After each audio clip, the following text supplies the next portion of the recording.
you are raising your kids in a way that is intentionally trying to disciple their hearts toward Jesus. And no matter what you do, God has a plan and a purpose for that child. And so, Mm, like, I feel encouraged that I can't really mess it up because God has a plan. And I mm. also feel encouraged that, like, I can always turn to Him and turn to His word and seek Him in what I'm doing, and it will be the right thing.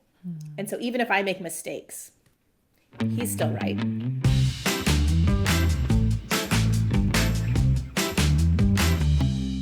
Erin McPherson, welcome to Practice Makes Parent. We're so happy to have you with us. Thank you so much for joining. I'm so happy to be here. Thank you for inviting me. The first day of school can be very hard on any parent and hard on the child too. How did you navigate? And I know it was a while ago now, but how did you navigate that first day of school with your oldest? What was that like for you? When I found out I was going to be doing this interview, I went back and was rereading the book and rethinking about that first day of school. And I read the story about when I dropped my oldest son, his name is Joey, and I dropped him off at kindergarten, and how I had all these emotions and he was so excited to walk in, and I just sat in my car and cried and was like, can he do it? Can he make it? And it's funny because that same child is now in college, and I dropped him off at college Wow. last September. So, like, a few months ago. And he's 8 hours away. And those exact same emotions happened when I sent him to college. And so that Really? whole time in between, I'm like, it's just, it doesn't change. You're still shepherding the same child's heart to love Jesus, and you're still doing the same things. It's just a little bit different to navigate. So, Yeah. So what advice can you give for parents that are not just struggling with the first day of school, but struggling with watching their kids, go through things that are really hard? Our son had to have adenoid removal surgery just a few years ago, and my goodness, watching him come out of anesthesia and just knowing that this was the right thing for him, but he's walking through this hard and scary thing as a parent. What have you learned about navigating some of those times where we have to just open our hands, trust Jesus, trust that God is looking after our kids? He's the perfect parent. But learn how to let go, and to let go in increasing degrees too as they get older. What have you learned? What encouragement can you give us? yes, that's so hard. My mom told me a story. My little sister went to school, to college at the University of Texas, and we lived in Oregon at the time, so it was states away. And my mom, dropped my sister off, and my sister had been walking to the bookstore and had gotten caught in a storm and hadn't had an umbrella and had to like hide in a building. And my mom had called me and said, "I'm flying back down there. I have to go." And I remember thinking she's crazy. But then when I think about my own children, kindergarten, first grade, college, like, you want to rescue them. You want to be there and be like, okay, I'm flying down. My daughter did not have an umbrella and there was a storm. I'm like anything. And how old was that daughter? She was 19 or 18.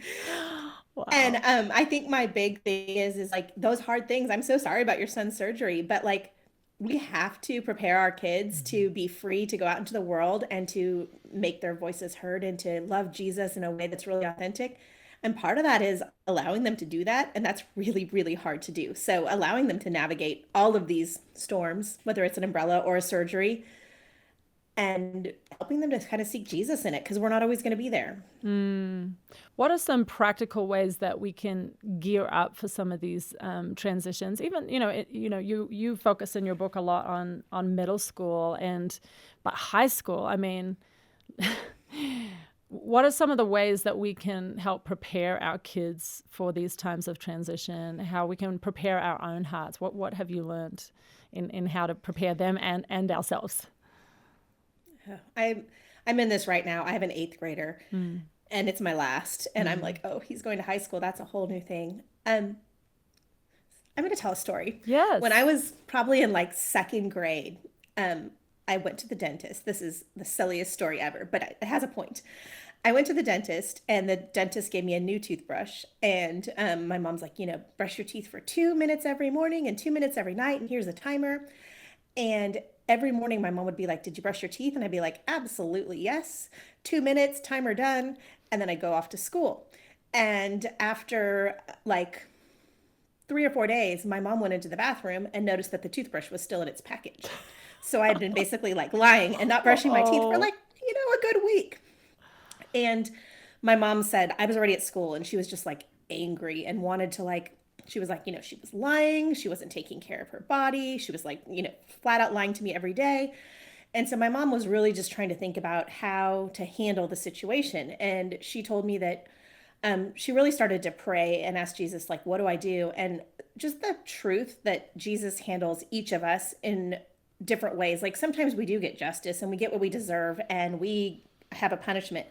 And sometimes he gives us mercy and lets us by with it. But also, Jesus deals with us with grace, and that grace is so abounding. So that day, my mom went to, there was a Christian bookstore in town called The Lighthouse, and she asked the people, like, tell me a book about a child who like was dishonest with her parents and a novel. And I got home from school that day and my mom had like my room set up. There was like popcorn and hot cocoa. And she's like, I got you a book you can read. And didn't mention the toothbrush at all. And I remember reading this book and thinking, oh my goodness, this person is lying to her parents and she got in trouble. And I like went out and I confessed to my mom everything. And we had like this like amazing conversation just about like honesty and all of this stuff. And through that grace that my mom showed me, because I obviously deserved to get in a lot of trouble, I learned just like how, like my heart, like even now today, I'm, way older and I'm talking about it right now. Like it really impacted my heart. And so back to your question, as we prepare our kids, whatever transition, whatever age, it's so important to like consider how Jesus deals with every human, adult, child, and just to show our kids how to navigate all of life situations, not with this like sense of like justice and follow the rules, and not with this sense of like grace free for all, but with this sense of like how to help their hearts seek Jesus in every way and how Jesus would respond to each of us. And I feel like that ties into a lot of what you talk about in your book about having heart goals with our children rather than head goals. Can you define what the difference is and how that plays out practically with our kids? Like maybe a specific situation where you could, I mean, similar to what you shared probably with your mom, but from your own story where you had to make this choice between a head goal and a heart goal. Can you just lay that out for us?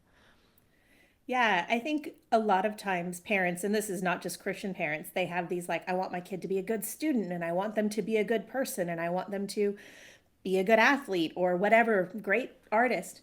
And we have all of these like head goals that we're trying to like push forward that we think are like the right things.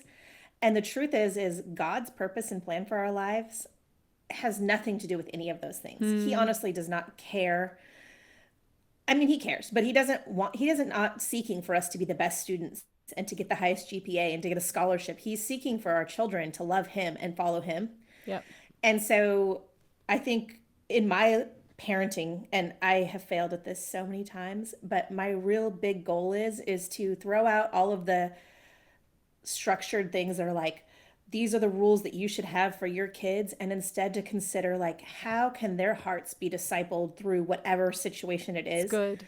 And so I think that in elementary school and middle school and high school, all of them, you're going to face challenges where your kid wants to do something that you maybe don't think is right, or maybe there's just a rule. I mean, I think in middle school the big one is cell phones and technology, and then in high school it's driving and curfews and all of those things. But the same thing is like the easy thing to do is to be like, no cell phone till eighth grade, or no a 10 o'clock curfew. The hard thing to do is be like, how can I teach my child to use this technology or to use the car or to be with friends in a way that honors God? Yes. And that's a lot harder because Yes. it's way harder to be tracking a seventh grader on a cell phone that you want them to learn how to do it than to just say no cell phone. So what are some other like heart goals that you had for your children and that you still have for your children, that I'm assuming involve really relationship with God, but character? What are some of those heart goals that you have as a mom? Yeah, so this is one that is going to go with older kids, but again, I think it applies to younger kids. One of the things my husband and I realized a few years ago when my son was getting ready to go to college, and I have a daughter who's about to be a senior, so I have two kids right up there. And I realized kind of when they were like maybe 16, 15, that like once they got to college, they literally would be able to do anything they wanted. And I know that that's like, it's hard to imagine, but like I can say, you need to be in your dorm room studying at night, but they can go out partying if they want. And Right. so it's about like making a choice to honor God with their actions, regardless of what I have told them to do.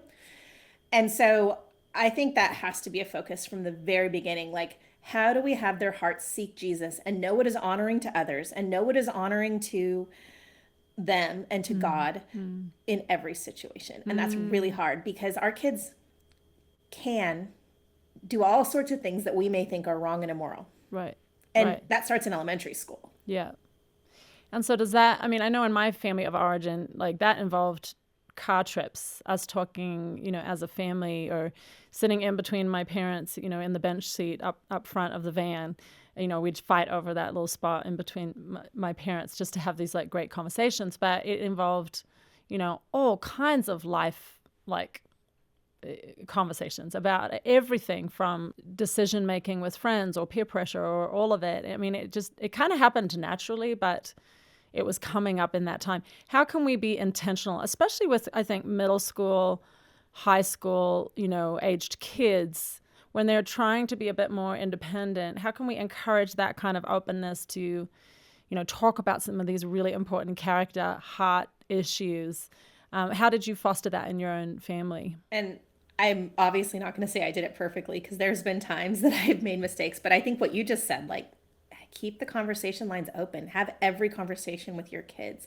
There's a book, and I wish I knew the reference, that just said, make sure your kid knows that you're the expert at Hmm. everything so they know who to talk to. So if they have a question about sex, drugs, alcohol, any of those things, they're They're like, coming to my you mom will know. first. My mom will know what to say because you don't want them going to their friends. Right. And so I think having those open conversations and not letting any topics be off limits, I think Yep. it's easy. I know there are mistakes I've made in life, and if my kids ask me about them, I'm like, oh, no, no, no, I wouldn't want them to know. But like being really vulnerable and open and being like, this is how I feel, this is a mistake I've made, this is what I learned from it, and allowing them to confess their mistakes too. Yes, absolutely. And not shaming too, I think when they do share something that might be a little harder, like probably being careful about our responses and making sure that, we're listening well and that there is a tone of hearing their hearts and not involving shame. That, because I mean, I think of like, there is no condemnation for all who are in Christ. I think that grace that Jesus gives us has to pervade our parenting and our conversation so that they will continue to come to us, because there's going to be things that we're not going to love hearing, but we want them to share and to continue to share. And you talk about replacing telling with modeling as our kids get older, and replacing questions with answers instead of just like giving them the answers, asking more, involving curiosity. I think that's so incredibly important. Can you speak to those parts of letting our kids grow up and grow in independence? Yeah, it's really hard to restrain for me, especially from telling my kids what I think is the right thing to do. And being like, you need to do this and you need to, I mean, it goes as far as to, like I said, like eating. I want to call my son and be like, you need to eat a healthy breakfast and make sure you have 2 glasses of water. And I want to just tell them what to do. And it really has to be like allowing them to figure out Hmm. what they desire and what they want. And of course, I desperately want to follow Jesus and love Jesus. But if they're choosing it because I've told them to, it's Right. not really It's not choosing going to it. stick. Yeah.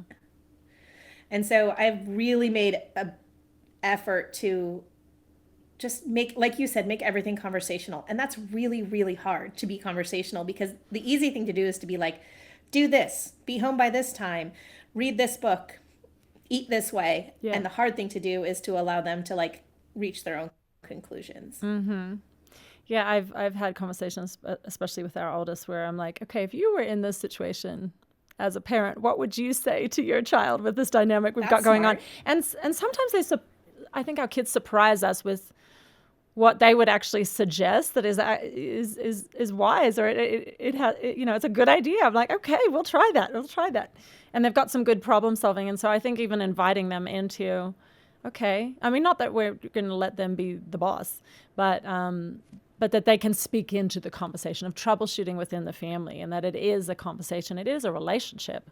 So, Erin, you've compiled a list of 15 factors of successful children. Can you share what those are and how we can nurture these factors in our kids?